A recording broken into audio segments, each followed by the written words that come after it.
Hey, what's up, people? Welcome to a new video. Today we're going to talk about a phone that, despite the years, still has something to offer in 2025. I'm talking about the Moto G8 Power, a phone that in its time was known for its giant 5,000 mAh battery and its quad-camera setup. But is it still worth buying in 2025 for $150? If you're looking for a cheap, reliable phone with a good battery, stay until the end because I'll tell you about my experience and whether it's really a smart purchase or not.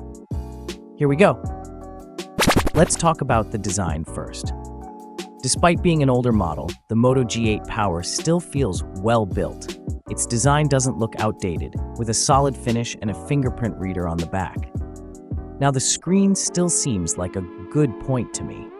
We have a 6.4-inch Full HD Plus panel, which is an advantage over many budget phones that still come with HD displays in 2025. The colors are pretty good, the brightness is acceptable, and for watching videos on YouTube, Netflix, or just browsing social media, it does the trick without any problems. Is it the best screen? No. Is it still good for its price? Yes. Yes. Now let's move on to something important: performance. This Moto G8 Power has the Snapdragon 665, accompanied by 4GB of RAM and 64GB of storage. If we talk about daily use, it still works well for things like WhatsApp, Facebook, Instagram, no problems. YouTube and Netflix, good experience. Browsing the internet, fluid in general. Now, if you like to play games, this is where some clarifications need to be made. Games like Free Fire, Call of Duty Mobile, low graphics, or Asphalt 9 are playable. Genshin Impact or Fortnite don't run well. If you push it too hard, it gets hot and performance drops. Conclusion: it's perfect for basic tasks, but if you want to game a lot or use heavy apps, it may fall short. Now let's talk about the cameras. The Moto G8 Power has 4 sensors on the back: 16-megapixel main, 8-megapixel wide angle, 8-megapixel telephoto, 2-megapixel macro. During the day, the photos are pretty decent, with good colors and acceptable details.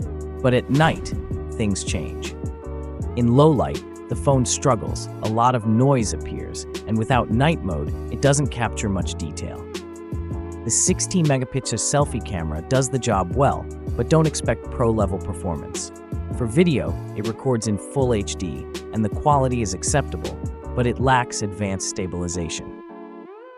Conclusion: for daytime photos and social media, it works well. For nighttime or demanding photos, it falls short. Now, the battery is one of the strongest points of this phone. With 5,000 mAh, the Moto G8 Power still lasts all day without problems, even with moderate use. And something important: it has fast charging, which is a plus. It also has stereo speakers, which makes watching videos a better experience than on other cheap phones. Now the key question: is the Moto G8 Power worth buying in 2025 for $150? At this price, here's what you get: solid design and Full HD Plus display, acceptable performance for everyday use, decent daytime cameras, long-lasting battery, stereo speakers, and fingerprint reader. But you also have to consider, it's not a demanding gaming phone. It gets hot if you use it intensively.